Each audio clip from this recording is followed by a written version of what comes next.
Bat হাতে ভিত গড়েছেন সাই সুদর্শন, আর সেই ভিতকে আরও মজবুত করেছেন ওয়াশিংটন সুন্দর। সেই দুই ম্যাচে অপরাজিত 40 আর 37 রানের ইনিংস খেলেই বুঝিয়ে দিয়েছিলেন মিডল অর্ডারে নেমে ম্যাচের গতি বদলে দেওয়ার সামর্থ্য তার আছে। সানরাইজার্স হায়দ্রাবাদের বিপক্ষেও সেই একই দৃশ্যের মঞ্চায়ন ঘটালেন।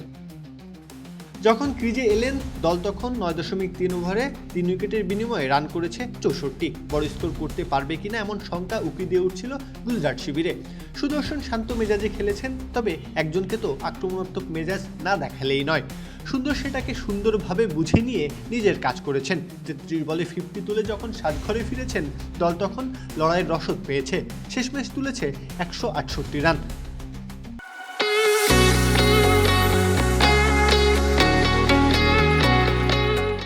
দলের প্রয়োজনের মুহূর্তে নীরবে এসে ম্যাচের চেহারা বদলে দেওয়াটাই যেন এখন ওয়াশিংটন সুন্দরের নতুন পরিচয়। আলোটা হয়তো সবসময় তার উপর পড়ে না, কিন্তু ব্যাট হাতে ক্রিজে নামার পর যেভাবে ইনিংসের গতি বদলে দেন তাতে তাকে উপেক্ষা করার উপায়ও নেই।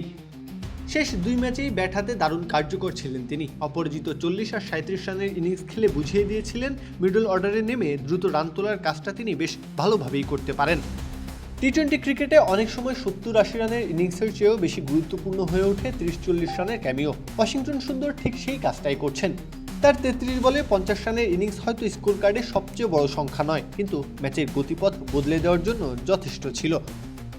প্রত্যহ কাব্য, খেলা 71।